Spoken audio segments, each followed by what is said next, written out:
নমস্কার বন্ধুরা, তনুশ্রী রান্নাঘরে আপনাদের সকলকে স্বাগত জানাই।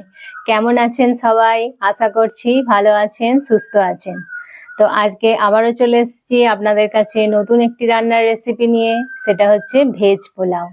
তো এই ভেজ পোলাওটা খেতে খুব সুন্দর হয়। এটা নিরামিষভাবেও খাওয়া যায়, আবার যে কোনো আমিষ পদের সাথেও খাওয়া যায়। তো ভিডিওটা স্কিপ না করে আপনারা প্রথম থেকে শেষ পর্যন্ত দেখতে থাকুন। আমি স্টেপ বাই স্টেপ কেমনভাবে আপনাদেরকে দেখাচ্ছি। তো দেখুন, তাহলে চলুন ঝটপট শুরু করা যাক। ভেজ পোলাও বানানোর জন্য আমি বাসমতি রাইস নিয়েছি। এখানে 500 গ্রাম বাসমতি রাইস আছে। দেখুন, একদম লং গ্রেড বাসমতি রাইস। আর এটাকে আমি ভালো করে ধুয়ে নেব। তো আর এটাকে একটা বাটি বা গ্লাস যার হোক মাপে নিতে হবে, কারণ যখন জলটা দেব সেই মাপেই নিতে হবে। তো আমি এই বাটিটার মাপ করে চালটা নিয়েছি। এটা 2 বাটি চাল আমি এখানে নিয়েছি। তো যখন আমি এটা পোলাওটা বানাবো তখন এর ডবল কোয়ান্টিটিতে জল দিতে হবে, সেই জন্য আপনারা অবশ্যই একটা মাপ করে নেবেন। তো এটাকে আমি হালকা হাতে ধোবো, বেশি মানে রগড়াবো না। হালকা হাতে ধুয়ে 3-4 বার জল পাল্টে আমি তারপরে নিয়ে আসছি। ভেজ পোলাও বানানোর প্রথম কাজটা আমি করে নিয়েছি, চাল ধোয়া। তো চাল ধুয়ে আমি দেখুন পরিষ্কার একদম হয়ে গেছে ধুয়ে। এরকম জল দিয়ে এটাকে 40 মিনিট ভিজিয়ে রাখতে হবে। না, হাতে যদি কম সময় থাকে অন্তত 25 থেকে 30 মিনিট ভেজাতে হবে, আর না হলে 40 মিনিট অবশ্যই ভেজাবেন। তো আমি 40 মিনিট পর ফিরে আসছি। দেখুন, ভেজ পোলাও বানানোর জন্য আমি চালটা 40 মিনিট ভিজিয়ে রেখেছিলাম। 40 মিনিট আমার হয়ে গেছে। এটা চালটা জলটা ফেলে দিয়ে রেখেছি। আর লাগবে হচ্ছে সবজি। সবজির মধ্যে নিয়েছি আমি আলু, এরকম ছোট ছোট টুকরো করে কেটে নিয়েছি। গাজর, এটাকেও আমি ছোট করে কেটে নিয়েছি। আর নিয়েছি বিনস, এটাকেও কেটে নিয়েছি। তো আর লাগবে হচ্ছে পেঁয়াজ কুচো। আমি 2টো পেঁয়াজকে এরকম ঝিরিঝিরি করে কেটে নিয়েছি। আর লাগবে হচ্ছে আদা, রসুন আর কাঁচা লঙ্কা, এগুলোকে সম পরিমাণে আমি একসাথে পেস্ট বানিয়ে নিয়েছি। লাগবে কিশমিশ, কাজু, ফোড়নের জন্য লাগবে 2টো তেজপাতা, একটা বড় এলাচ, 2টো ছোট এলাচ, একটু লবঙ্গ, দারচিনি, আর একটু লাগবে হচ্ছে জয়িত্রী। জয়িত্রী নিয়েছি আমি 2 টুকরো মতো ছোট। তো এগুলো হয়ে গেল। আর লাগবে হচ্ছে গরম মশলার গুঁড়ো, 2টো কাঁচা লঙ্কা নিয়েছি, 50 গ্রাম টক দই নিয়েছি, এটাকে ভালো করে ফেটিয়ে নিয়েছি।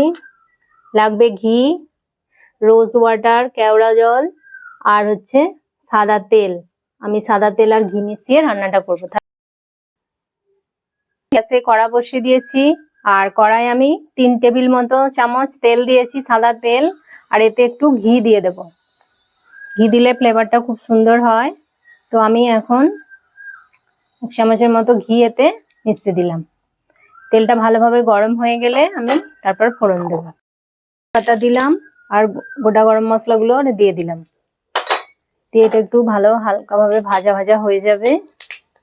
পেঁয়াজটা দিয়ে দিচ্ছি।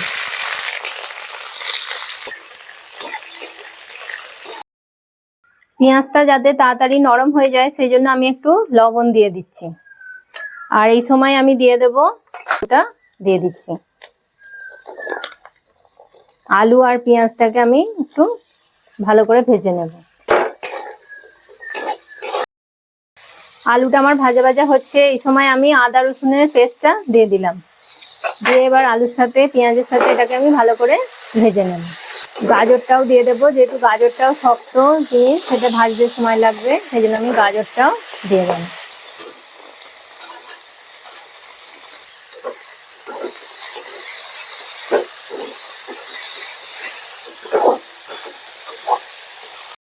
এটাই ভাজা হয়ে গেছে। এবার আমি বিনসটা দিয়ে দেবো।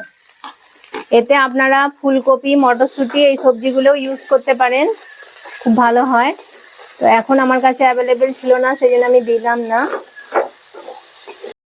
দরকার নেই, কারণ যখন আমি দমে বসাবো তখন সবজিগুলো সেদ্ধ হয়ে যাবে। আর তো আমি এবার কিশমিশটা দিয়ে দিলাম, কাজুটা দিয়ে দিলাম, দিয়ে এগুলোকে আরেকটু ভেজে নেব।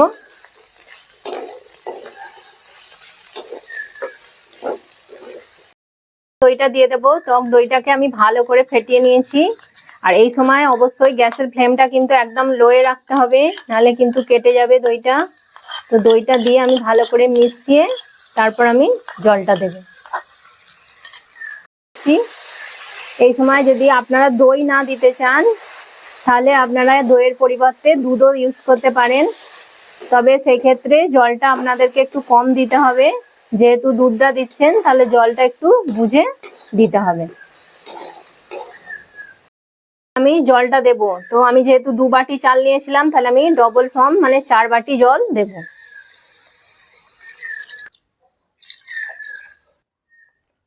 এই 4 বাটি জল আমি দিয়ে দিলাম। এবার জলটাকে গ্যাসের ফ্লেমটা জোর করে দেব, দিয়ে এটাকে টকবক করে একবার ফুটিয়ে নিতে হবে। টকবক করে যখন জলটা ফুটবে তখন আমি চালটা দেব। দেখুন জলটা এবার টকবক করে ফুটে গেছে। তো এবার আমি এতে একটু মিষ্টি দিয়ে দেবো। পোলাও একটু মিষ্টি খেতে ভালো লাগে, তো যেরকম আপনারা মিষ্টি পছন্দ করেন সেরকম দিয়ে দেবেন। আমি 2 চামচ মিষ্টি দিয়ে দিলাম। এবার আমি চালটা দিয়ে দেব।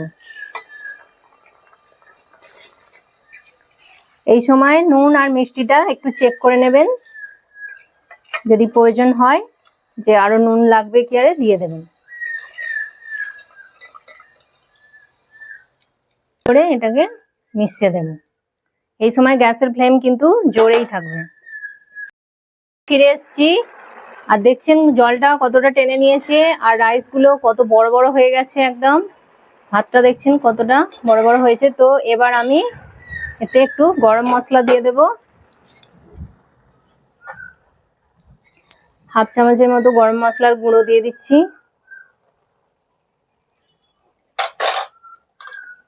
1 চামচ ঘি দিয়ে দেব, 2 চামচ দিয়ে দিচ্ছি। ঘি দিয়ে দিলাম, আর দেব 2টো কাঁচা লঙ্কা। পারেন দিলে একটু এটা ভালো হয়। আর একটু রোজ ওয়াটার দিয়ে দেবো, 1 চামচ মতো রোজ ওয়াটার দিয়ে দিচ্ছি।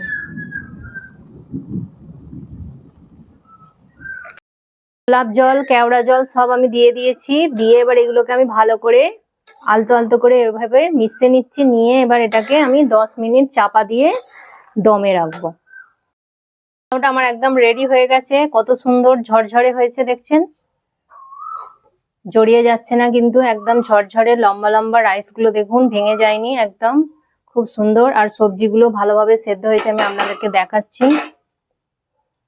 দেখছেন কত সুন্দর সেদ্ধ হয়ে গেছে, সব সবজিগুলোই ভালোভাবে সেদ্ধ হয়ে গেছে, আলুও ভালোভাবে সেদ্ধ হয়ে গেছে। তো এবার আমি এটাকে, এখন খুব গরম আছে সেজন্য আমি এটাকে 5 মিনিট একটু রেস্টে রাখবো চাপা দিয়ে। আর গ্যাসের ফ্লেম আমি অফ করে দিয়েছি। তারপর আমি এটাকে পরিবেশন করে আপনাদেরকে দেখাচ্ছি। তাহলে দেখলেন বন্ধুরা কত সহজেই আমি বানিয়ে ফেললাম এই ভেজ পোলাও। আপনারাও স্টেপ বাই স্টেপ আমি যেমন ভাবে দেখিয়েছি এইভাবে বানাবেন, খুব সুন্দর হবে। এটা খেতে খুব ভালো লাগে, যে কোনো আমিষ পদের সাথে বা নিরামিষ পদের সাথে এটা খুব ভালো যায়। এমনকি এটা শুধু শুধু নিরামিষ এমনি ভাবেও খাওয়া যায়। তো আপনারা আশা করি এইভাবে বানাবেন। আপনাদের কেমন লাগলো সেটা কমেন্ট করে আমাকে জানাবেন। আর আমার এই রান্নার রেসিপি যদি আপনাদের ভালো লেগে থাকে তাহলে লাইক করবেন, কমেন্ট করবেন, আর তনুশ্রী রান্নাঘর চ্যানেলটিকে অবশ্যই সাবস্ক্রাইব করে দেবেন। তো পাশে থাকা বেল আইকনটি প্রেস করে দেবেন, যাতে সহজেই আমার নতুন নতুন রান্নার ভিডিওর রেসিপি নোটিফিকেশান আপনারা সহজেই পেয়ে যান। আর আপনার বন্ধু বান্ধবদের মধ্যে এই রান্নার রেসিপিটি প্লিজ শেয়ার করে দেবেন অবশ্যই। আর আপনারা ততক্ষণ ভালো থাকবেন, সুস্থ থাকবেন। আপনাদের সাথে আবার দেখা হবে নতুন একটি রান্নার ভিডিওতে। ততক্ষণ নমস্কার, টাটা।